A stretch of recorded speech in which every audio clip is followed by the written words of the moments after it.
And yet, for the LDL hypothesis to work, it would say, well, it's like the Ebola virus. It opens up cell walls and it opens up tight junctions, and then it sneaks through. Of course, nothing else sneaks through at the same time. It's just LDL. What happens to it then? Well, if you scratch your skin, everyone knows you scratch your skin, you get bleeding, and then what happens?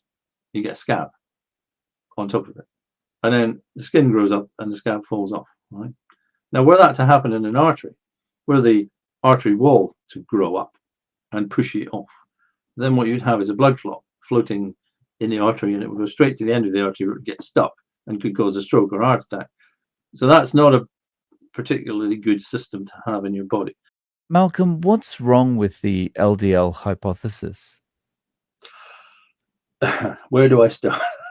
Well, as I say to people, it's wrong. It's always been wrong. It'll never be right. It doesn't make any sense. I think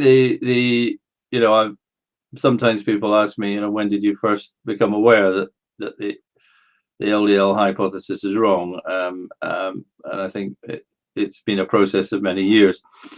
Although I look surprisingly young and handsome, I've been researching heart disease for about 40 years now, which is a bit boring.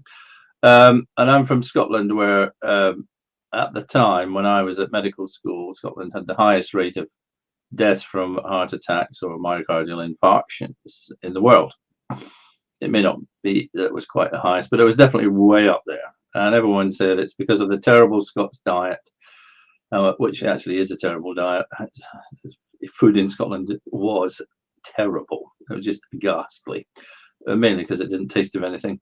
I remember eating a lamb pie once, which as I bit into it, the grease dropped down to my shirt, and it was just a horrible thing. So the food was horrible just because it was a kind of refueling exercise. But there was the dreaded deep fried Mars bar, which everyone talks about, where you get a frozen Mars bar, stick it in a deep fryer, it comes out covered in batter, and then you eat it, which is pretty disgusting. I had one once whilst I was probably had a bit too much to drink in Glasgow, and I thought, I'm not going to have one of those again. It's almost a joke thing, really. It was created, but anyway, everyone just said, "Oh, it's the diet, it's the diet, it's the diet." It's because the Scots eat a terrible diet, and that raises their cholesterol level, which is, as people know, there is no such thing as a cholesterol level. There's LDL, which is a low-density lipoprotein, which carries cholesterol within it. So the terminology is confusing, but let's just use the word cholesterol. I don't know. Does it matter? Anyway, I was at medical school. You were taught this. This was it. And why would you question it? You have to learn an awful lot of things.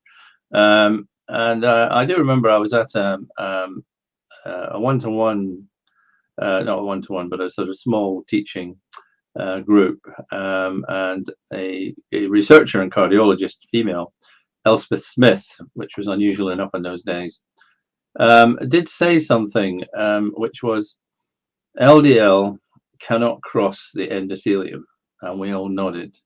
And I thought, I don't know what LDL is. I don't really know what the endothelium is. But the way she said it was almost like she shouldn't have been saying it. This was, a bit like heresy or something. Although it wasn't heresy to me, because, as I say, at the time I had no idea what she was talking about. So I thought, well, actually, that's really quite. Why did she say that? So I then went off and discovered that there was such a thing as LDL, which is a lipoprotein which carries fat and cholesterol about. That there are many other lipoproteins as well. There's high density lipoprotein, very low density lipoprotein. It all started getting very confusing, chylomicrons, etc., etc. And then I started looking at the endothelium, which is the lining of the artery wall and the vein walls and all blood vessels in your body. Somebody once calculated if you laid it all out flat, it would be the surface area of a tennis court. I don't quite know how they work that out, but it's obviously quite big. In fact, you could call it the largest single organ by square meter that we have in the body. Is this amazing thing that lines all our blood vessels, and nobody seemed terribly interested in it. It's just kind of like there was almost, these are wall tiles that go around your blood vessels, and They don't do anything. They just sit there and kind of, that's it. Which, you know, as usual, once you start looking into it, you think, well, this is just complete nonsense.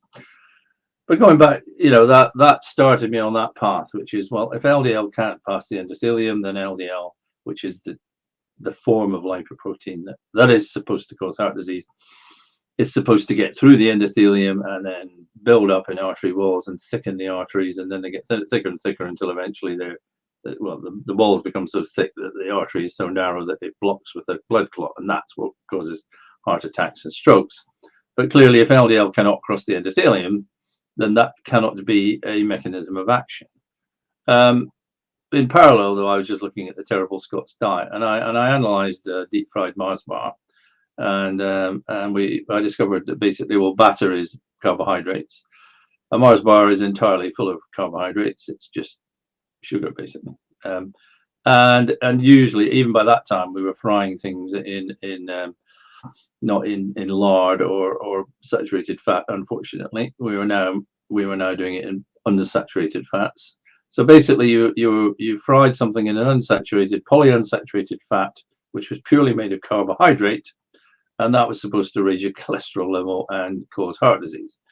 Because underlying the LDL or cholesterol hypothesis was the fact that it was supposed to be saturated fat, or i.e. animal fat, that raised your LDL. So I was thinking, well, how the hell can eating a pure carbohydrate bomb have any effect on this?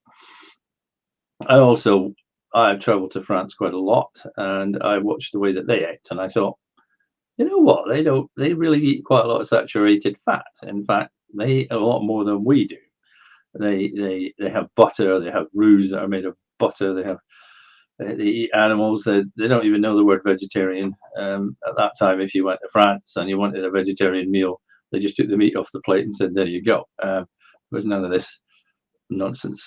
So I thought, you know what? So I started looking at it. I like France originally. I thought, well, let's have a look at France. And they ate more saturated fat than we did in Scotland. It's difficult to get the Scottish English figures disentangled. So it was like the UK, basically. Anyway, they ate less saturated fat. Their cholesterol stroke LDL level was precisely the same as ours was at that time. They ate about the same amount of vegetables. They smoked more. They exercised less, apparently.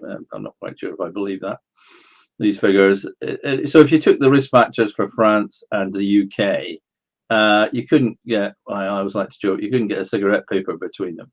They were that tight, you know. And if you actually do, and when I have done this, I've never written it up. If you do the risk calculator models and you feed in an average French person and an average British person into them, like how old they are, fat intake, cholesterol level, blood pressure, it comes out slightly in favor of UK citizens. We should have slightly less heart disease than the French. All of the factors in consideration that you can possibly measure. And as it turned out, you know, the Scots had 5 times the rate of France. So, and Scottish women, and women are protected when they're younger against heart disease, had 3 times the rate of French men with heart disease, despite all these factors that are supposed to cause heart disease being the same. So I began to think, you know what, this just is not making any sense to me whatsoever. You know, what does cause heart disease? Well, it clearly isn't dietary factors. It can't be, because I started looking at other countries as well, obviously. I mean, the poster boy for the diet heart hypothesis was Japan, where they did eat very little animal fat and they ate a lot of carbohydrates, and they had a very low rate of heart disease. And they still do. In fact, it's lower than it was then. And this was like, oh, look at Japan, look at Japan, look at Japan. And I thought, well, I'll look at Japan. And I thought, well, I'm going to look at, are Japanese protected against heart disease in some way? I thought, well, let's have a look. And in fact, there have been quite a lot of studies of Japanese who'd moved to the US. And particularly Hawaii. I don't know why there've been a lot of studies. There must be a lot of Japanese diaspora in Hawaii. And what they found was that essentially when the Japanese person moved to Hawaii, those that took on the American lifestyle ended up with an American rate of heart disease, which was 10 times what it was in Japan or whatever. But that had nothing to do with diet. In fact, what they found was that those who maintained a Japanese diet, but in other ways lived an American lifestyle, drove a big car, blah, blah, blah, ended up with the same rate of heart disease. But those who maintained a Japanese lifestyle, even if they had an American diet, this is work by Michael Marmot, who's done some great work, their heart disease rate remained low. So it appeared to be, it was a Japanese lifestyle thing, not a Japanese diet thing. You can find examples like this all over the place. I then looked at the work of George Mann, who set up the was involved in setting up the Framingham study, which people may have heard of. It's a town near Boston in America with about 10,000 people in it, and they decided to use it as a bit of an experiment, like the Truman Show. Let's measure everything about these people and see what happens to them over the next 50 years. So they've had their blood pressures measured and their cholesterol levels measured and their diet and their weight and their this and their that and their smoking and everything. And from the Framingham study appeared to show that a raised cholesterol, this is where the first data came from, showed that a raised cholesterol was associated with a higher rate of dying of heart disease. Now, the change in rate was actually very small. And if you look at the data themselves, it starts falling apart very quickly on you. So I hate to ever say these data are unreliable, but these data are unreliable. And in fact, this is sort of jumping ahead, but it found that over the first 20 years of the study, if your cholesterol level fell, then actually this was the most important risk factor for dying from heart disease over the next 15 years. And you'll find all sorts of data like this that contradicts. If they very carefully get the data and put it in a little tiny box, and you can prove all sorts of things. But anyway, so when I started looking around, I thought, well, the data doesn't fit the diet heart hypothesis. And in fact, I read a very good book by Dr. James LaFanu called Eat Your Heart Out, which came out in the late 1980s. Where he said, there's no evidence that saturated fat or animal fat causes heart disease. It's just nonsense. I might even have probably got his book up here somewhere on my thing, because I then become a friend of James LaFanu, and we occasionally meet up and talk about how ridiculous everything is from time to time. So it was quite clear to me very early on that the diet part of the hypothesis didn't work. The data just doesn't fit. Not even remotely. I mean, I have a graph somewhere which I show, which is, if you look at Europe and the top 6 saturated, I think I broke it down. The top 5 saturated fat consumption countries are France, Switzerland, Italy, UK, and Netherlands, I think, off the top of my head. And the bottom 5 are Ukraine, Moldova, Romania, something like that. And the top 5 saturated fat country consumers had a heart disease rate mid-age match of 1/6 that of the lowest saturated fat consuming countries. These data used to come from the European Heart Stats. You now can't get the data on saturated fat because they've got rid of it. So you can only find it from 20 years ago now, which is another thing that tends to happen in this area. Research that doesn't match the agreed narrative is removed. So I thought, well, if the dietary part doesn't work, if saturated fat doesn't raise LDL particularly or at all, then what is raising LDL? Well, it's not diet. So your hypothesis actually is 2 parts. One is you eat saturated fat or animal fat, and that raises your cholesterol and that causes heart disease. Well, if the first part of that hypothesis is wrong, the other part actually dies a death at that point. Although people have then said, well, it doesn't really matter because it's cholesterol anyway. Yeah, but what causes it to go up then, if it goes up? And how come 2 countries with hugely different consumptions have different rates? And then moving back to Japan, what we found was that in Japan, actually, they did increase their saturated fat intake hugely over the next 50 years. And their cholesterol levels did go up. But there's actually a dual thing here, which no one seems to understand. If you change 2 variables in a thing, then you're not sure which is causing it. So no, the French ate more saturated fat. They also ate less vegetables. Now, if you eat less vegetables, you eat less stanols or sterols, which is the plant equivalent of cholesterol. That affects cholesterol synthesis in the body, and your cholesterol level will appear to go down. You're replacing one thing with another. So everyone goes, oh, look at the people eating saturated fat. I said, yes, when they're eating more saturated fat, they're always eating less of other things. Which of these is causing the effect? And at the moment, everyone says, oh, it's just saturated fat that causes it. It's like, well, where's your mechanism of action? They have none. They can't explain to you how it works because it doesn't work. So once you start looking into these things, everything starts falling apart. And you think, yeah, these things we were taught as fact. If you eat fat, your cholesterol raises and you get heart disease. Well, raising fat doesn't raise your cholesterol level.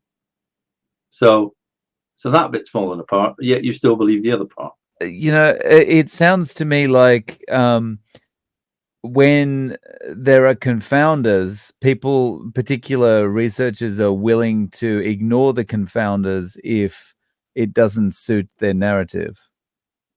Would that be an accurate guess?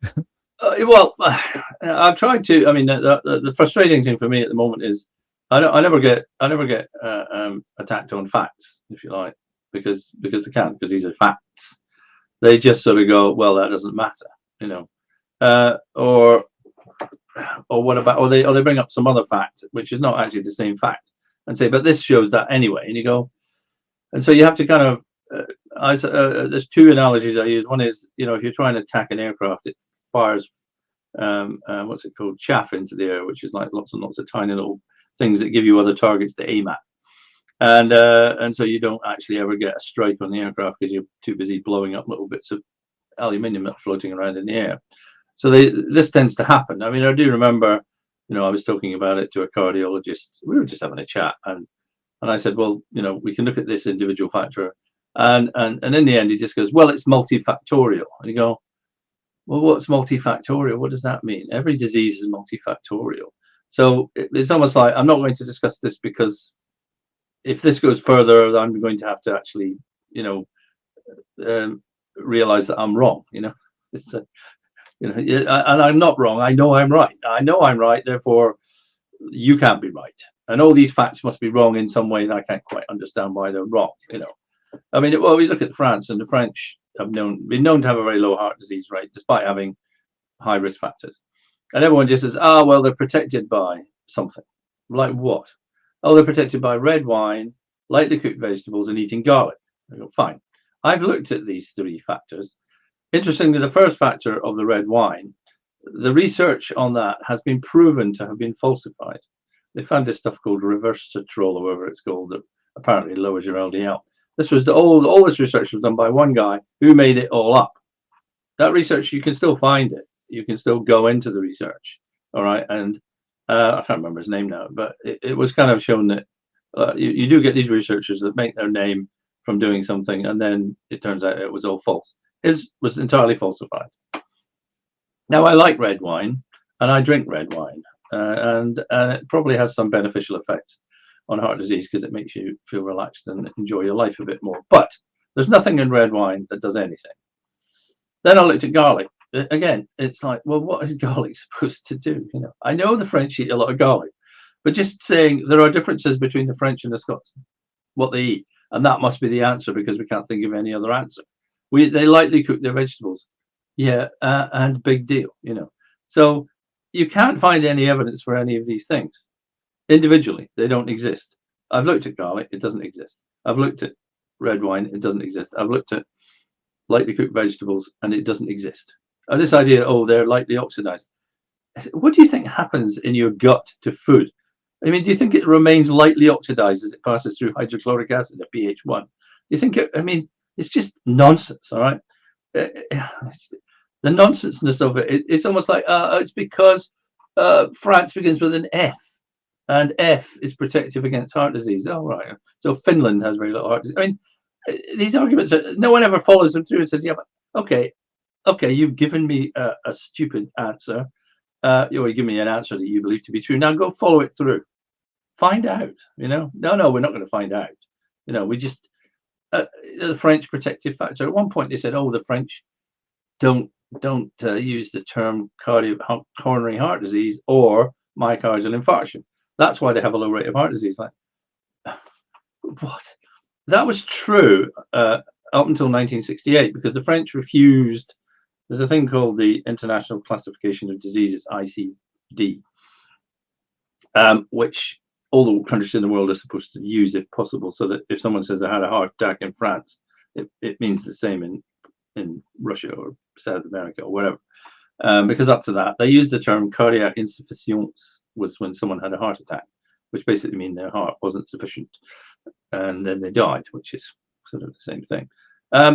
So, yeah, but even before that, if you took all the cardiac insufficience deaths and then converted them over, it's the same thing. So yes, they called it something different, but it was the same thing. So there's another argument that was used at one point, which was like, but that's just wrong. It's not even remotely true. So you find yourself up against this endless, I once said it's like you got this big heart disease thing that is whatever it's called, with all the research and everything, and you run into it at high speed. It's like a big blancmange, and eventually you just lose energy as they throw this at you and that at you and this that. But before long, you don't even know what you're talking about anymore, because it's like I started talking about saturated fat, and you've now got me talking about monounsaturated fats and proportions of monounsaturated fats and polyunsaturated fat and oxidation of. How did we get here? So it's what actually Karl Popper used to call ad hoc hypotheses. You can find populations with high rates of saturated fat intake. Oh, it's because they eat garlic, or whatever it is that they do. And then you have to end up going to look at garlic, and they say, oh, it's a specific form of garlic. It's this, it's that. The other form of cholesterol that's supposed to be protective is called high density lipoprotein cholesterol, HDL. Trying to explain what this is. Anyway, if you have a high level of HDL, you are less likely to die of heart disease. Now that doesn't mean it protects you. It's just a marker. We have this ridiculousness that goes on as well. Everybody in medicine was taught at one point that if you have yellow fingers, you are more likely to die from lung cancer. All right.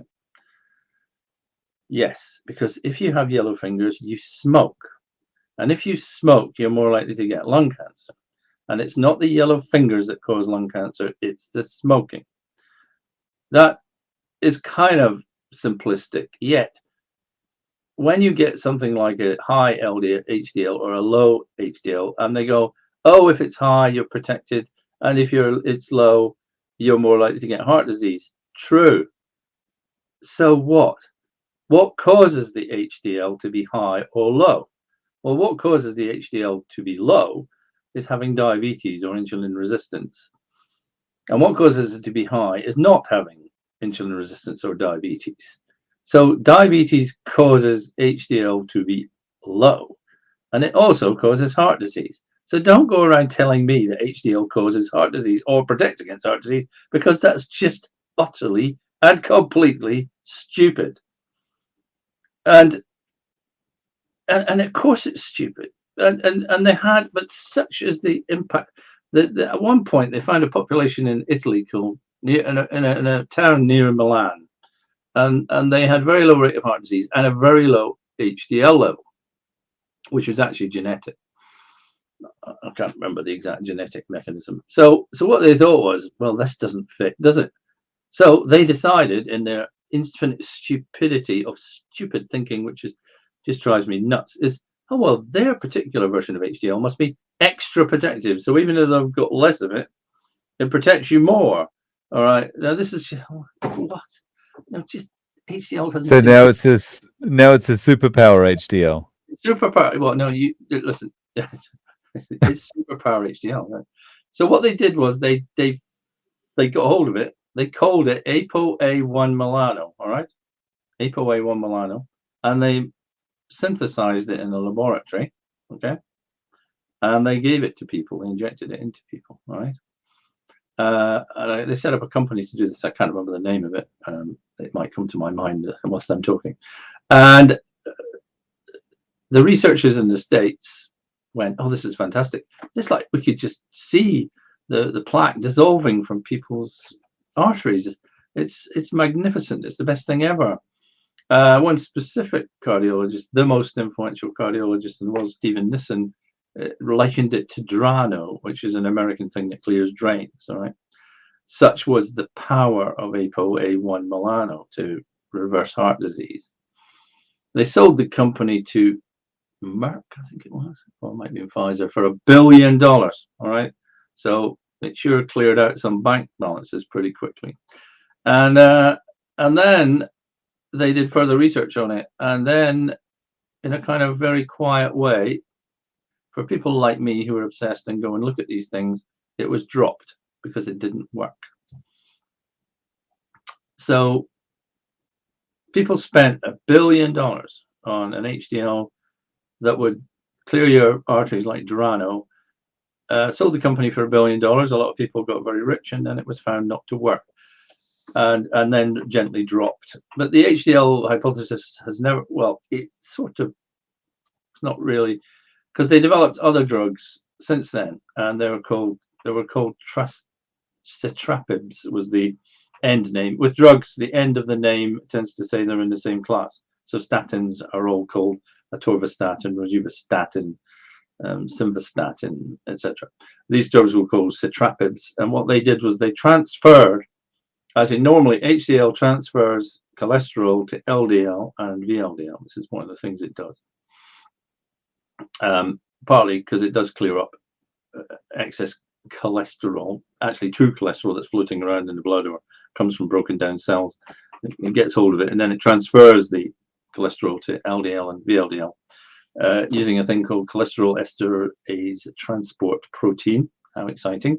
And so basically, this is how it's sort of thought, is HDL sucks cholesterol out of plaque, gives it to LDL and VLDL, which then travel around and unload it, or whatever the hypothesis, whatever the daft hypothesis might be, as if HDL can act like some sort of sentient being and spot a plaque and then suck the cholesterol out of it. And I mean, just what a stupid idea this is. Anyway, so they developed this stuff that blocked CETP, which therefore meant that HDL became, you get a much higher level of HDL in the bloodstream, like it doubled and went up by 150% or something like this. The three companies individually spent, I think, between them $10 billion on major clinical trials using this CETP inhibitor, which at one point I think I did write, if this works, I will eat my hat. And my hat remains uneaten, although I don't have one on, but I do have hats. And it was just such a stupid idea. Anyway, it's like, well, HDL doesn't protect against heart disease. And also, if you block HDL from getting rid of its cholesterol, then it couldn't do the cholesterol thing anyway. You know, I mean, guys, this is stupid. But not only did it raise HDL, it lowered LDL by about 70%, no, 70%, 30%, 40%, about the same as statins. So you had a double whammy here. You had a drug that not only raised HDL, but it lowered LDL by as much as statins, and raised HDL by like 150% or whatever. These were going to be the next statins. They were going to wipe the world clear. They had a double effect. So they did these three major trials, and what did they find? Well, in the first of them, they found that the rate of heart disease went up 55%, right? And that was a drug called torcetrapib, and that was the Merck drug. And in the others, there was absolutely no impact on cardiovascular disease whatsoever. So these drugs, and if anyone wants to look them up, they call them citrapibs, failure, put it into Google, torcetrapib, I can't remember the bloody names, they're too complicated. Failures. And of course, you've heard nothing of this, because when something fails, everyone just shuts up about it. So everyone goes, oh, statins have proved that if you lower LDL, it protects against heart disease. And then you say, yeah, well, these drugs prove that if you lower LDL, it makes no bloody difference whatsoever. So maybe statins are doing something else other than lowering LDL that is allowing them to show some slight degree of protection against cardiovascular disease. So it's like you said, well, these drugs utterly contradicted not only the LDL hypothesis, but the HDL hypothesis simultaneously, and has made absolutely no difference whatsoever to the hypothesis. It remains untouched by such utterly contradictory findings. Maybe we can get into this a little bit more later, but like the fact it remains untouched, is that there's just so much money involved? Is that the reason? Well, I think everyone looks at money and says money, money, money, money, and of course, money has a huge impact on it. I mean, the hypothesis never started because of money. Most people believe in it. It's got nothing to do with money. Money does sustain it because, yes, there are new LDL lowering agents around, which are vastly more expensive than statins and are making billions of dollars in profit. So there is a vested interest in keeping it going. Yes, obviously. But I think, I look at other ideas that have been sustained throughout history of medical thinking that have had nothing to do with money. I think that you get this, it was Richard Dawkins who talked about memes. They're sort of infectious ideas that just get into people's brains. I think I like to quote the film Inception sometimes, which one of the quotes from it, which is very telling, is the most resilient parasite is an idea, and it's a very sort of seductive idea. Cholesterol and or fat, and most people think they're the same thing, but of course they're just completely different things.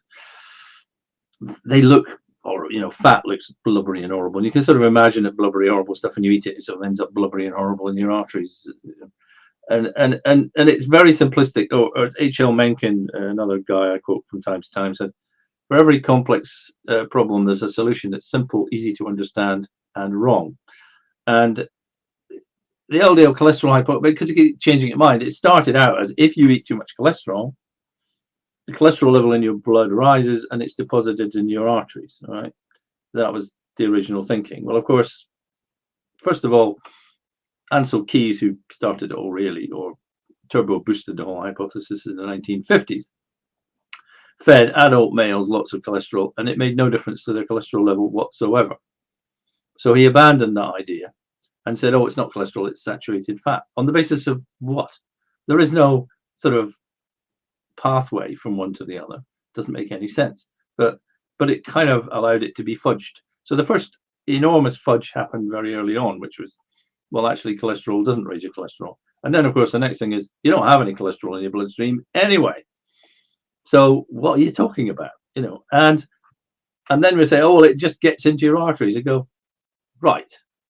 So going back to Elspeth Smith and my medical student days, it was like, well, it can't pass the endothelium.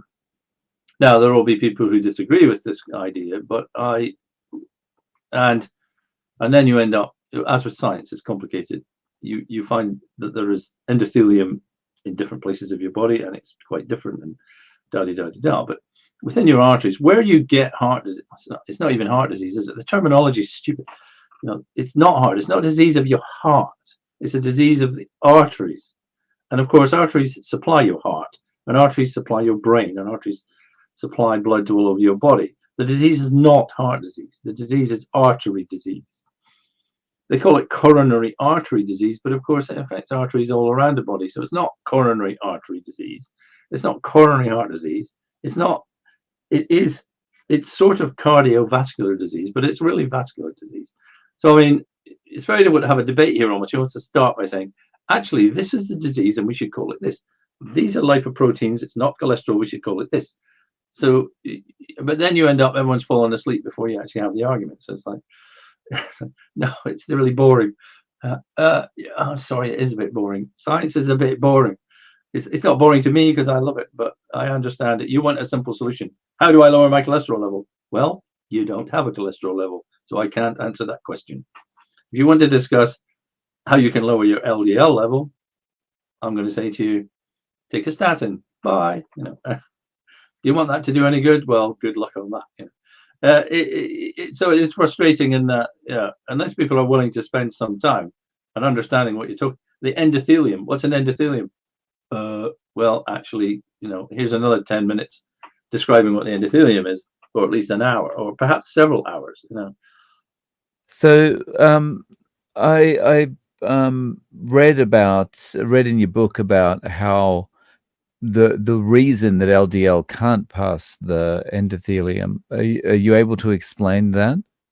Right. In the simplest terms, just think of the endothelium that is around all your arteries, which is where heart disease happens. Right? It doesn't happen in veins, even though they all too have a endothelium, and they too have LDL flowing through them at exactly the same concentration as arteries. Is that endothelium is a bit, they are, think of them as wall tiles, right?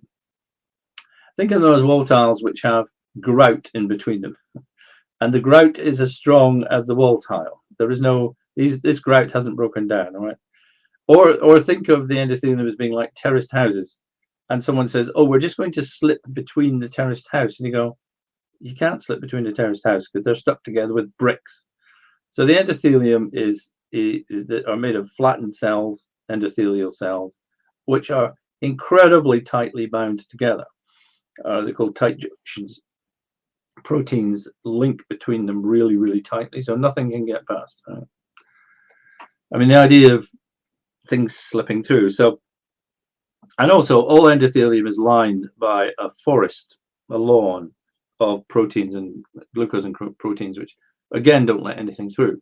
As I say to people, ions, an ion being a charged atom, sodium, potassium, calcium, whatever, there's millions, chlorine. An ion is quite often one atom or two atoms stuck together. Atoms can't pass into cells, and an atom would be the size, say, of a human being next to a large football stadium or something. Right? You can't get one of them into a cell because they don't let it in. Because if a cell allowed atoms to pass freely from the bloodstream into them, then a life would cease like that. We couldn't exist if that was allowed to happen. So the idea that an LDL molecule, which would be approximately the size of a super tanker next to a human being, can freely pass straight into a cell is just utter nonsense. They can't do this, all right? Of course they can't do this, because if it could happen, the cell would just fill up with LDL and would then burst or something. You know, viruses are about the size of an LDL molecule, and the reason that they can get into cells is because, you know, with COVID, it's got spike protein. Spike protein attaches to a protein on the side of a cell, which is designed to do something else. It's kind of fools it, sticks onto it, and at that point, once you have a cell membrane, like it was around a virus, it merges with the cell wall, and it actually does come into the cell. But it has to lock on first, and if it can't lock on, it can't get in. And that's why viruses like bird flu can't get into human cells, because they can't lock onto the proteins that we've got. Now, if they ever learned to do that, we would be screwed, right? So when you say, well, how does an LDL molecule get into a cell? Well, it can get into a cell, but it needs a receptor. So an LDL molecule comes along, and the cell's got a receptor sticking out or stuck to the sidewall. The protein attached to the cell, the LDL, links on to the receptor, all right, and they lock on. It's brought into the receptor. The whole thing is then brought into the cell. All right, that's how you get LDL into a cell. So it can get into cells, right? Obviously, it has to be able to, because otherwise it wouldn't have any point. It would just float around the body forever and ever and never ever get anywhere, right? So the body, I mean, just the complications have just become so complicated. It's really complicated. But on the simplest terms, you can't get LDL into a cell without there being a receptor, all right? And the cell manufactures receptors, pushes them out onto the surface of the cell where they float. They don't really float around. Where when an LDL comes past, there's an attraction between the receptor and the LDL, and it's pulled in. And once the receptor and the LDL is pulled into the cell, it's then broken down. The cholesterol is used for cell purposes. The saturated fat is used, or fat's used for cell purposes, and then the whole thing's gone. All right, it's broken down. And if the cell wants more cholesterol, it produces more receptors, which it pushes to the cell surface. So that's how complicated it is to get something into a cell. The other argument is, oh, well, they just pass between cells. So you go, well, they can't, because there is no passing between cells, all right? So the process has to be a controlled process, okay? And it's controlled by the cell itself. It says, I need more LDL, I'm going to produce the receptor. The idea that if you increase the LDL level in the bloodstream, that the cell will go, well, I'm just going to grab that LDL out of the bloodstream and pull it into myself. And I'm going to pull it in, And I'm going to take the LDL. I'm not going to break it down, and I'm going to transport it from one side of the cell to the other side of the cell, which would be for us about a distance of about half a mile or something. And then I'm going to pop it out of the back of the cell using an inverted LDL receptor, and it's then going to enter the artery wall. That would be the process that would have to occur. All right. So I'm not saying that LDL could not get into a cell or be transported across it, because we know that processes like that can occur in the body. All right. There is obviously things have to be able to pass across endothelial cells, like in the liver, because once you've eaten food travels to your liver, and the liver sucks it all in and does whatever it does with it and then pops it out again. That all requires that it's moving in and out of cells in some very tightly controlled way, a bit like ions are controlled in a very tightly controlled way. But for the LDL hypothesis to work, it says, well, basically all of the control systems in the cells, all of the control systems are overwhelmed by an LDL level rising. They give up and they just start pulling it in. That's just nonsense. That is an absolute contradiction of how the human body works, right? It just doesn't work like that.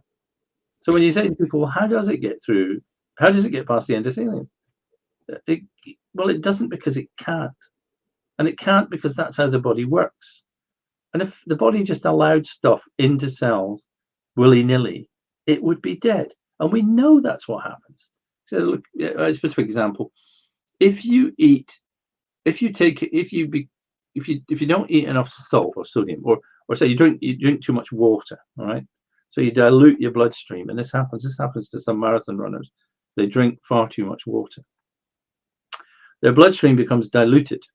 It becomes diluted to the point whereby the cells in your brain, which are some of the most sensitive cells, can no longer cope with the difference in pressure, osmotic pressure, between inside the cell and the bloodstream, and they burst and die. All right. Now that's an example. So you can get hyponatremic encephalopathy. If your sodium level gets too low, your brain will disintegrate. Okay. So there does come a point where the cells can't maintain the if you like, the control of things, at which point the cells burst and die. But that's the only point in which it happens. If cells are not dead, they control what they allow in and they allow out. There's a huge number of things going on all the time. So yeah, we have a process apparently with heart disease where if your LDL goes up, your cells just go, oh, well, we better pass this LDL from the bloodstream straight into the artery wall behind, because that's a hypothesis, but it then says all that we know of science and cellular biology is wrong. All that we know of control systems within the body are wrong. This stuff, it's LDL, and what happens if you have too much protein or too much sodium or too much anything? Why doesn't that just go straight through? Why doesn't water go through? The body controls itself. The idea, I'll give you a terribly deadly disease called Ebola, which you've probably heard of. And Ebola is a viral infection, and you get it, and it's an 80% mortality rate or something. And he was like, you speak to a doctor, I'd speak to a doctor and say, how does it kill you? And they have no idea how it kills you, because no one has any idea about anything I found. They have this superficial knowledge of things. I say, well, how does it kill you? It's because for whatever reason, and I don't know the reason, and no one knows the reason, is that Ebola virus opens up the tight junctions between endothelial cells. It opens them up, and it allows stuff to get out of the bloodstream and into the tissue behind. So what happens is blood gets out, and you get blood-stained eyes, so your eyes go red. Your tissues start to disintegrate. You bleed and fall apart. Right? So that's what happens when you open up tight junctions between endothelial cells. That's why you die. All right.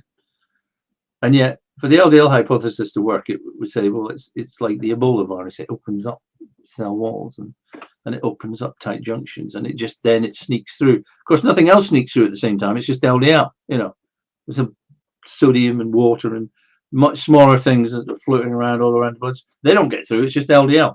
It's got this amazing property of the only molecule known to science that can just uniquely find its way through an arterial wall past the endothelium into the arterial wall behind. Now, I mean, there's so much that's wrong. I mean, there's 100 processes that would have to go wrong. 1,000 processes would have to go wrong for that to happen. And then, of course, it is, all of these things, you've got endothelium, you've got tight junctions, you've got LDL in veins, all right? But none of this happens in veins. Why not? Why isn't it just going through vein walls? Why doesn't that happen? Why? So you mean we don't get atherosclerosis in veins? No, ever, never, ever. I would say never, ever. You can get atherosclerosis. I mean, it's not because they can't get atherosclerosis. If you take a vein out of your leg and put it in your heart and ask it to be a coronary artery bypass graft, it will very rapidly develop atherosclerosis. Same vein, same body, same LDL level, same everything. At the same time, there's no atherosclerosis building up anywhere else. Just in the vein, you've decided to stick into the heart. And you can also do a thing where you take a vein and an artery and stick them together in the arm, where you can use for dialysis. It's a lot easier to get the stuff in and do the dialysis. At that point, that vein will also develop atherosclerosis. All right. So it's not that they have some particular mechanism that stops them getting atherosclerosis. It's just that when they're being veins, they don't, and when they're being arteries, they do. Same LDL, same hypothesis, same everything. All right. Now, this to me is almost like the sort of killer question. Why don't veins get atherosclerosis when they have the same LDL level as arteries? When everything else is the same except for one thing. You don't get atherosclerosis in your lungs either. And obviously you have arteries and you have veins in your lungs, although they're swapped over because the oxygenation, anyway, a vein is an artery and an artery is a vein. It doesn't really matter. But you don't get atherosclerosis in lungs either, unless something goes wrong. So again, you don't change the LDL level, you don't change anything else. What you change in the lungs is, if you have sometimes people have transposed vessels in their lungs, so everything's the wrong way around. And sometimes you have a hole in the heart. So blood from the left side of the heart is going straight into the lungs. It's called Eisenmunger's syndrome, and it doesn't really matter, but your blood pressure in your lungs can then be very high, at which point you develop atherosclerosis in your lungs. So there's the answer for you there, isn't it? It's therefore, the answer is therefore if you care to look. If you turn low pressure blood vessels into high pressure blood vessels, they develop atherosclerosis. And they do not ever otherwise, no matter what the level of LDL, sugar, anything. Nothing. Doesn't matter. You can't make a vein get atherosclerosis until you turn it into an artery, in which case it develops atherosclerosis. That's your answer. It's sitting there, and it's so bloody obvious. It's like, hello, world. You've got the answer. So it's the pressure. No. But no. The pressure is the safety trigger. Like in a gun. You can't fire a bullet until you take the safety catch off. All right. The safety catch is having a low enough blood pressure that it can't develop. So it doesn't matter what you do. All right. You can't get atherosclerosis in a blood vessel where the blood pressure is below, I don't know below what, but below a certain point. All right. So you have your answer there. That's it. It's not very complicated, actually, but it's been made complicated because no one will actually. Well, that's it. No one will look at it. They did it. They did some studies actually before you could do heart lung bypasses, which first started in the late 1950s, I think. Before you had a machine that did that, if you had a problem with your heart, you couldn't operate on it because you just died. Because obviously you opened up the heart and all the blood came out. So until you could bypass it with a machine that allowed you to oxygenate the blood outside of the body and put it back in, blow it down, you couldn't do operations like that. It wasn't possible. So obviously you got children with heart defects and heart valve defects and things going on, which unfortunately you couldn't do anything about. So they just died fairly young-ish. Normally some would survive longer than others. But a lot of them had conditions which fired blood clots into the lungs. All right. So you would get breaking off and blood clots going into the lungs. And they looked at these children and their lungs, and they found that where you had a blood clot that had got stuck, what then happened was you got an atherosclerotic plaque, which is basically heart disease, forming at that point. All right.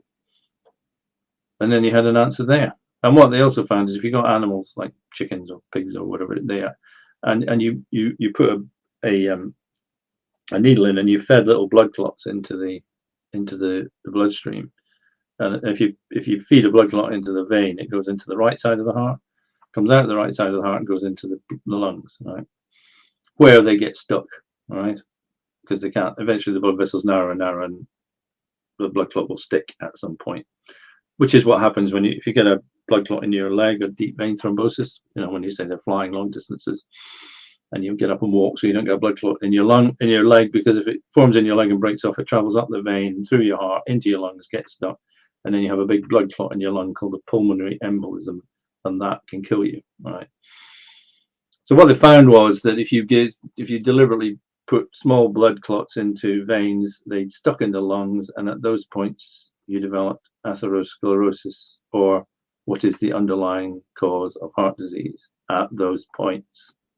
Now, if you have high blood pressure, now put it the other way, the endothelium is pretty robust. Okay, it's a robust thing, but obviously, if you have an area where you have a particularly high blood pressure or particularly turbulent blood flow going on, the commonest place for that to happen is in the heart, because most people don't know that when the heart contracts, the blood that's when the blood is pushed through most of the body, but the blood can't get through the heart at that point because all the arteries are squeezed shut. It's only when the heart relaxes that the blood can flow through. Stopped, open, stop. And as someone described, a coronary artery is like someone stomping on a garden hose 60 times a second, right? And the blood pressure is not that high in these arteries, but they're getting a huge amount of stress to deal with all the time. And so the endothelium is under a great deal of stress, and it can be damaged and it can break off, or you can get a patch that falls off. That happens. We know that happens. And also the other place, which is the commonest place to get atherosclerosis, in the arteries in your neck, the carotid arteries. So the blood comes out of your heart, goes around a kind of 180-degree bend. As it does so, it shoots blood up the carotid arteries into your head. So these are areas of high blood pressure, also where the blood flow changes direction from that to that very suddenly. So you have what they call a bifurcation and a change in direction. And as you can imagine, at those points, there is the greatest, I call it biomechanical stress, on the endothelium. These are the points of greatest stress. And these are the points where atherosclerosis develops, right? That's where you get thickening in arteries, and that's what happens. So then what happens? What happens is if you strip an area of endothelium off, however big that is, probably so small you can't see it in most cases, that creates a stimulus for a blood clot to form, because this is a really bad thing, and the body thinks, oh my, I've got some damage to an artery. Well, what it's going to try and do is form a blood clot at that point straight away, bang, right? Which it does. That's what happens. We know that's what happens, right? And then so you've got a blood clot stuck to the side of your artery. It may be sort of small, or it may be quite big. It's, in most cases, probably pretty small to start with. So small you maybe couldn't even see it, but it's there. It's a blood clot, right? Now what happens is you've got a blood clot. Well, obviously it can't keep getting bigger and bigger, or it would just block the artery and then you would die. So it stops forming pretty much almost the moment it starts forming, right? But then what you have is you've got a blood clot stuck to an artery. What happens to it then? Well, if you scratch your skin, you scratch your skin, you get bleeding, and then what happens? You get a scab on top of it, and then the skin grows up and the scab falls off, right? Now, were that to happen in an artery, were the artery wall to grow up and push it off, then what you'd have is a blood clot floating in the artery, and it would go straight to the end of the artery, where it would get stuck and could cause a stroke or heart attack. So that's not a particularly good system to have in your body. So that doesn't happen. It can't happen, right? So what happens instead is, where you get an area of damage and a small blood clot is formed, is that within your bone marrow, you produce new endothelial cells. They're called endothelial progenitor cells. They're made from stem cells. They float around in your body, and if they see an area of damage or a clot, they stick to the top of it. And then they grow and they form, and then eventually they form a new layer of endothelium on top of the damaged area. And in this way, the blood clot is now inside the artery wall. Because when the clot formed, the artery wall wasn't there. A new endothelium formed on top of it, and now you have a blood clot inside the artery wall. So what then happens is that narrows the wall. Of course it does. Or that narrows the artery. Yes. Well, when it first starts, it's probably narrows it very little. The first clot is probably going to be quite a small one. Anyway, then the body's repair systems come along and go, right, well, we're going to get rid of that because that's damaged stuff and we don't want it lying around.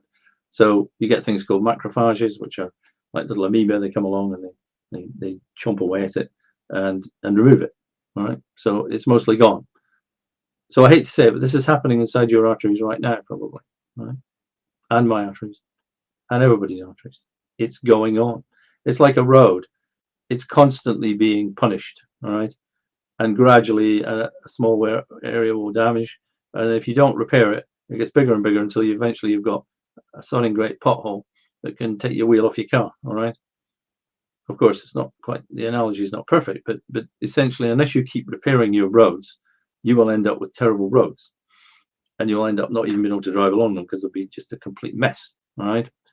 So if you think of it in this way, is we know, so if you look at a thing like smoking, for instance, if you smoke, they've done this with volunteers, you get a volunteer to smoke one cigarette, and if an endothelial cell dies, it releases a thing called microparticles into the bloodstream, bits of endothelial cell, and you can measure them. So if you get someone to smoke one cigarette, you can see microparticles appear in the bloodstream quite quickly after that, right? Because cigarette smoke gets through your lungs, nanoparticles from cigarette smoke enter your bloodstream. They're quite toxic. They start killing endothelial cells. Endothelial cells die, microparticles appear, and at exactly the same time, the bone marrow is stimulated to produce more endothelial progenitor cells.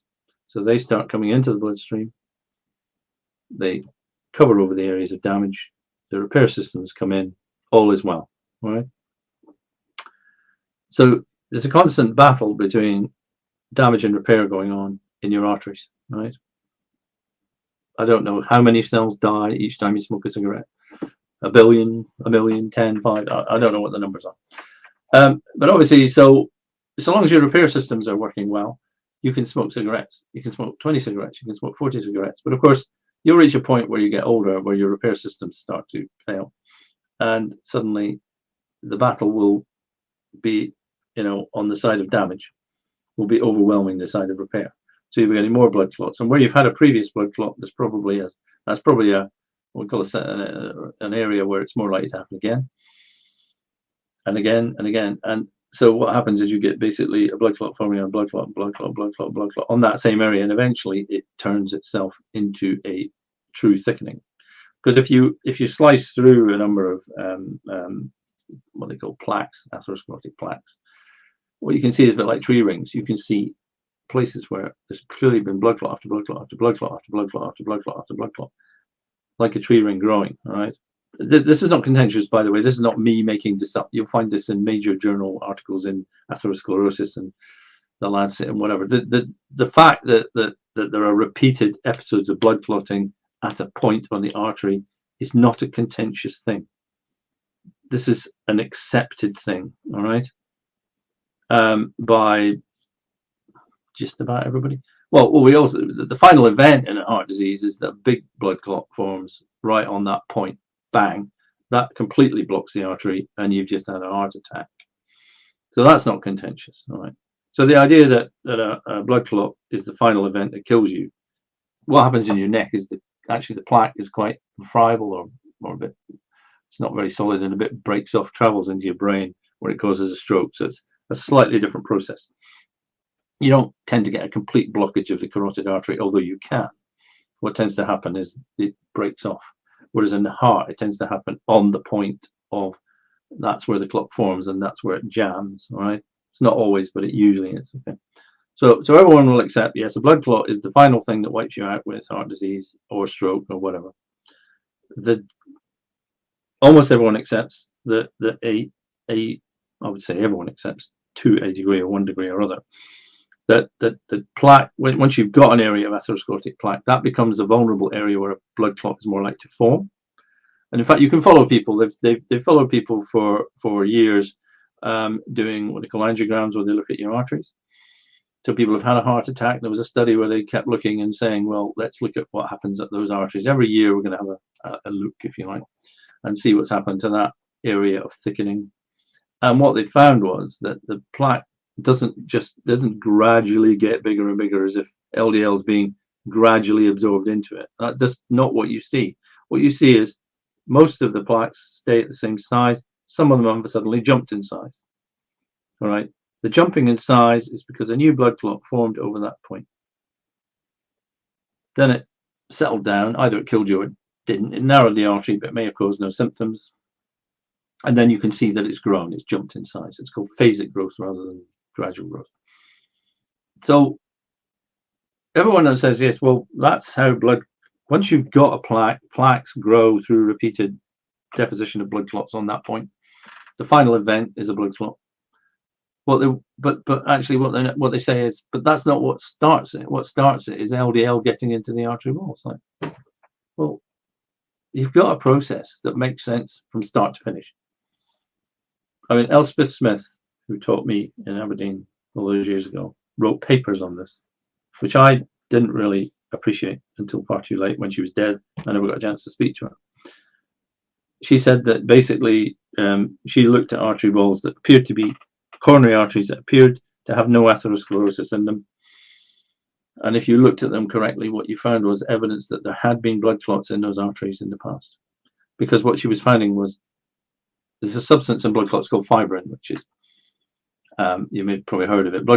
Think of it essentially as blood clots are, lots of stuff gets stuck to the artery wall, then small bits of fibrinogen get stuck together end to end to form a long sticky wire of fibrin, which wraps around the whole clot and tightens it up really tight. Fibrin is very difficult to, if it's there and you don't have the right enzymes around, it's really, really difficult to break down. So you can find remnants, fibrin remnants in artery walls where there's no apparent plaque or clot or anything. And then she said, well, how did it get there? Well, it got there as part of a blood clot, which has now been virtually entirely got rid of. And she wrote that you can understand the entire process of atherosclerosis, which is narrowing, thickening of arteries, can be explained by thrombosis or blood clotting. Right? Now, this was 50 years ago. Not 50 years ago. I'm not that bloody old. It's 40 years ago.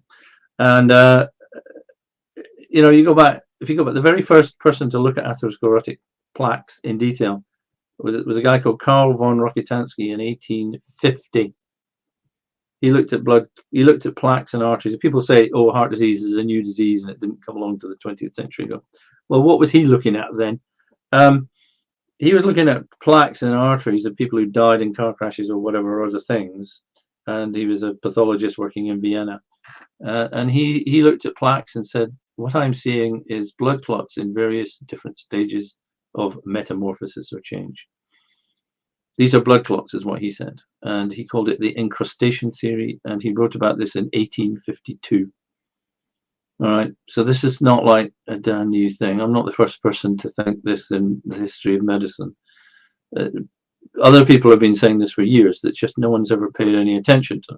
There's a guy after the Second World War called Duguid, who sounds like a good Scotsman, but I don't know if he was Scots or not. And he looked at, and he said basically the same thing. This is what's happening. What I am seeing is blood clots in artery walls that are being transformed to look like they're not blood clots anymore, because obviously over years they get broken down and turned into different things, and they become calcified and whatever happens to them. And Ronald Ross in the 1970s, working alongside people like Elspeth Smith, talked about the response to injury hypothesis, whereby what happens is you get damage and then the whole process occurs, and then that's heart disease. All right. Ronald Ross, Elspeth Smith, Duguid, Rokitansky. People have been saying this for years. So it's not a brand new thing, but it's the only thing that fits. The LDL hypothesis doesn't fit because biomechanical, biologically, physiologically, whatever word you want to use, process-wise, it doesn't make any sense whatsoever. You're asking me to believe in a process that requires that hundreds of things that the human body does don't happen. You're asking me to believe in fairies here. This is just ridiculous. Magic LDL fairies push LDL through artery walls and into the artery behind. They don't do it in veins because veins begin with a V. They don't do it in the pulmonary vessels because pulmonary vessels begin with a P. They only do it in arteries because they begin with an A, because fairies don't like things that begin with A, and they try to block them up. You might as well tell me that, all right? Because it is just utter rabid nonsense. And yet we're asked to believe this. And I've used the analogy of 12 Angry Men. I don't know if you've ever seen the film. 1950s film. It's a great film. Henry Fonda, blah, blah, blah. All sorts of great actors from that era. And it's a case where it starts with the prosecutor saying, you know, I'd like you to now go and make a decision about this. And it's a Hispanic young man who's accused of killing his father. And when they get into the 12 Angry Men or the jury, when they get into the jury room, the facts that's been presented to them sound absolutely cast iron. You know, he used a knife he's known to carry. It's very unusual. Hardly any such knife. Somebody heard him shout, "I'm going to kill you." Somebody saw him sticking a knife into literally, you know. But the overwhelming thing is he was a young Hispanic man, and at that time they were the equivalent of what would now be the black population in the States. People think they were just criminals. So the fact of his Hispanicness was all that people needed to know, you know. And then they just built a case around it. And with cholesterol, we've got this thing: if cholesterol is the bad guy, cholesterol is the evil bad guy that kills people, and we don't really know how he's killed people, but because he's cholesterol, we know it kills people. So we don't need any of this. We don't need any of these facts kind of rubbish. We're going to convict it anyway. All right, you're done for. You're here. You're a cholesterol molecule. You're guilty. All right, and you shall be punished for what you do. And you can't get people off this idea. So so the argumentation seems to be, well, yeah, that's all true, but it still causes it anyway. So, you have to have a mechanism of action, guys.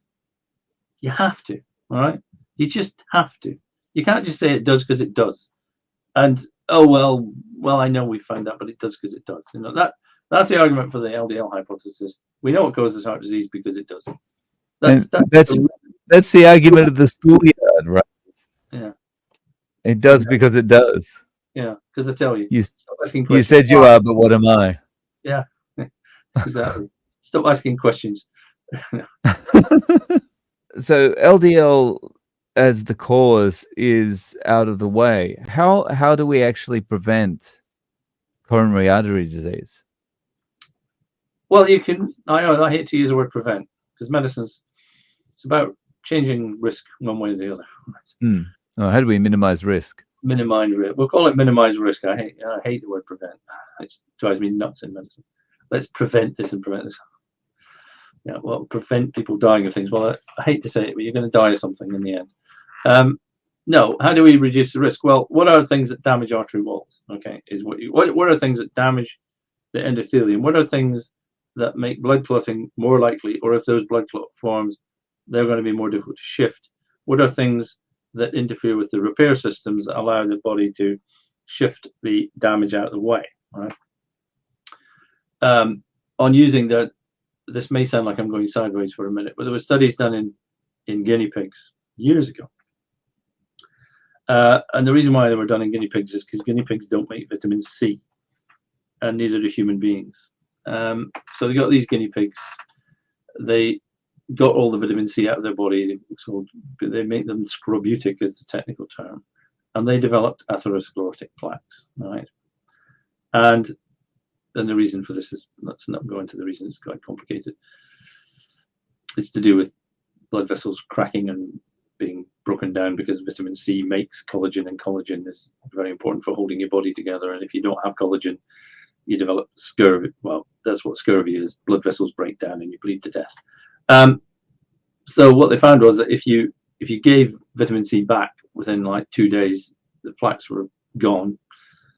If you waited for 2 or 3 weeks, the plaques couldn't be got rid of; they just stayed there. Right. So there's definitely there's a kind of, if you've got plaques already, you're not going to really get rid of them. The important thing is to stop more from forming. So what you have to say is what damages artery walls? Well, smoking damages artery walls. Right. We know that. Don't smoke, clearly. Right. High blood sugar levels, high insulin probably, although I don't think it's clear how you separate out the difference between the insulin and the glucose, damage the lining of endothelial cells. So high blood sugar levels, diabetes, that damages artery walls. So carbohydrates raise your blood sugar level. So, do. Try and avoid having diabetes, obviously. Tricky. Air pollution, because the nanoparticles, like smoking, get into your blood vessels. Right. So what you can do about pollution, I don't know. Move, live at the top of a mountain. Stress, anxiety, this interferes with the whatever term you want to use. This interferes with the repair processes as much as anything else. So you want to be careful that you are not in a horrible job and getting bullied, and you are, having a shitty life syndrome, really. But again, what can you do about that? That will also raise your blood pressure if that happens. You want to, sunshine is fantastic for the production of nitric oxide, which is the #1 anticoagulant molecule in your body. It also opens up and relaxes blood vessels, so there's less stress on them. Make sure you're eating enough salt, both sodium and potassium salts, because that helps to protect cells, also controls the blood pressure. And also, if you don't eat enough salts, then your body will try to maintain the salt level. It won't try and maintain the salt. It will try and maintain the salt level, but it will also produce hormones to keep will actually damage your blood vessels. Right? It triggers a thing called the renin-angiotensin system, and you don't want to trigger that. So you need to make sure you have enough salt, which I know is the exact opposite of what people say, but it's really important. Okay, that's another thing. Sunshine, relaxation, lower carbohydrate to low carbohydrate diet to keep your blood sugar under control. Don't smoke, avoid air pollution, avoid stressful situations. Now, for most people, that's it. You don't need to worry about anything else. Some people have some very specific causes, but there's no time to go through all those 500 other causes of heart disease issues at the moment. For the majority of people, those are your key things that you need to do. And then people have questions, and then people, as they always do, come to me and say, oh, what about people with familial hypercholesterolemia, and they die very young, and that proves that LDL causes heart disease. And unfortunately, answering that argument, it takes a while, right? But again, this is like the yellow fingers and lung cancer argument. When you look at people they lack LDL receptors, or their LDL receptors don't work very well, so their LDL level can go up very high, right? And there's a small percentage of that population that do die of heart disease at a young age. Okay? There is, and that's true, although the figures have been manipulated to make it sound like the risk is hugely increased. Let's try to explain that. If you're about age 30 to 40, your chance of dying of heart disease is very, very low. Once you reach 60, 65, it's about 100 times higher. Okay, so the risk of heart disease is like that. So if you get a young population and they get a few deaths, say 4 or 5 extra deaths in that population from heart disease, that can make the rate of heart disease apparently increase by hundreds of %, which it does, right? But that's based on about 5 deaths. Now, when you look at the people who die young with familial hypercholesterolemia, they have blood clotting abnormalities on a part of the gene locus that's very closely associated with the LDL function receptor itself. So basically, and I've written papers about this, which is that you find there's a genetic correlation. So the other thing is, if you get twins, one of whom has got the high cholesterol level, right, and one of whom doesn't have the high cholesterol level but carries the other genes, the rates of heart disease are the same. It's got nothing to do with the cholesterol level. It's to do with other genetic factors that are associated with. But people have looked at these yellow fingers and said that's the cause. And I've said, no, it's not the cause. Look at the clotting factor abnormalities. And when you do, they're there and they are the cause. And quite often these two things are closely related because the LDL receptor also has quite an important function in blood clotting as well. So, I mean, again, this becomes a complex story that it takes quite a lot of unpicking for people to understand. But the finding that some people with familial hypercholesterolemia have a raised rate of heart disease is not because of their LDL level. And the other key point to mention here is if you've got familial hypercholesterolemia and say a double or triple rate of LDL, your overall risk over a lifetime of dying of heart disease is the same as the surrounding population, right? And by the time you reach 60, if you have familial hypercholesterolemia, you are less likely to die of heart disease than other people age 60 who do not have familial hypercholesterolemia. Wow. Yes. Interesting. This is fact, okay? So it's a bit like saying if you smoke up to the age of 60, it causes lung cancer, but after 60, it protects you against lung cancer. That's the argument. This is a comparative argument. It's just nonsense. I could go on and on about familial hypercholesterolemia until life ceases to exist in the universe. But put it simply, this is the yellow fingers smoking lung cancer argument again. They've decided that a thing is causing a thing without looking at that thing in any detail. You know, the other fact, just one other fact about familial hypercholesterolemia is you can be diagnosed when your LDL is say 60% higher than normal or 500% higher than normal. But within that population, the level of LDL has no impact on your risk of heart disease. Ergo, it has to be something else. And that's something else we know because we've looked at it is associated with blood clotting factor problems. It's say it's a bit like 12 Angry Men. I mean, a fact like that is used as really strong support for the cholesterol hypothesis. And yet, well, I'll finish off by saying there are new LDL lowering agents. I'm writing about them at the moment for a group in the States called the Broken Science Initiative who asked me to write articles on research manipulation. One of the papers I'm looking at is it's for a drug called Repatha, which is evolocumab, which is an injectable thing that lowers your LDL by about twice as much as statins. All right, and ergo, it should have had a huge impact on the rate of heart disease.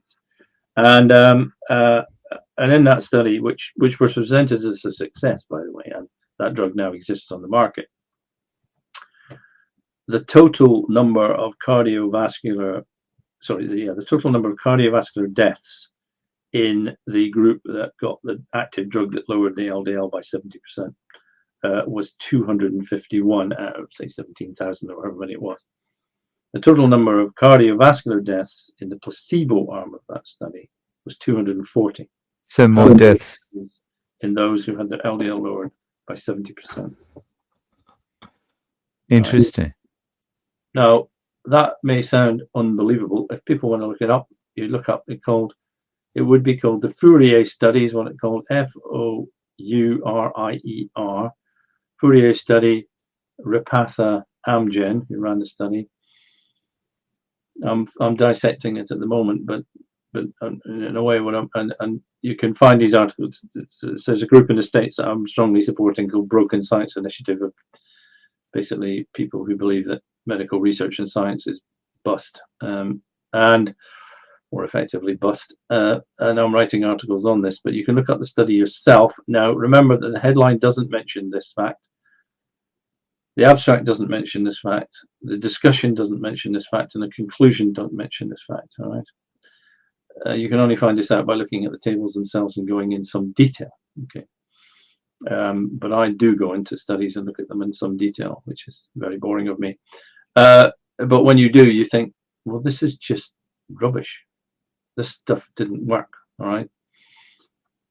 But anyway, that may be interesting for people. So if you can lower LDL by 70% and have no effect on cardiovascular mortality, what does that tell you?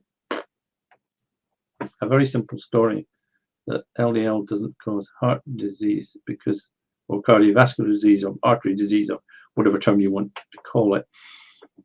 So I would say, if you want to look at that, then look at it and be amazed, but don't be fooled by the headlines, because they don't tell you what the study found, which is an increasingly common thing, is that the headline, the abstract, and the discussion do not reflect the findings of the study. Wow.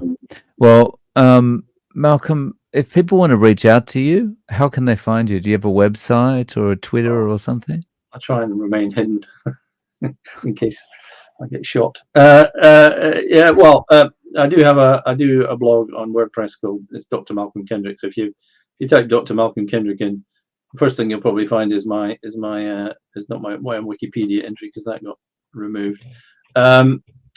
There's a thing called false wiki. What's it called? There's a thing which is like a pretend Wikipedia that attacks people and takes them down, which I'm telling people I'm a complete lunatic and should be not listened to. But you can look at the website, Dr. Malcolm Kendrick. You can go to the Broken Science Initiative, where I'm now writing articles for them. Obviously, I've written a few books, which you probably know about. The Great Cholesterol Con was my first venture. Then I wrote one called Doctoring Data, which looked at how data are manipulated in clinical studies. Then I wrote one called A Statin Nation, which is kind of an update of Cholesterol Con.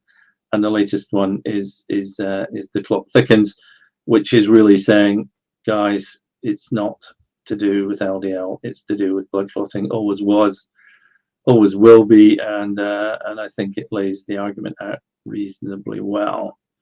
And obviously I appear on things like this from time to time, so you'll find clips of me wittering on about heart disease from time to time. So I'm around and about. I'm also currently suing the Associated Newspapers for writing articles saying that I'm responsible for killing thousands of people due to my views on cholesterol and statins.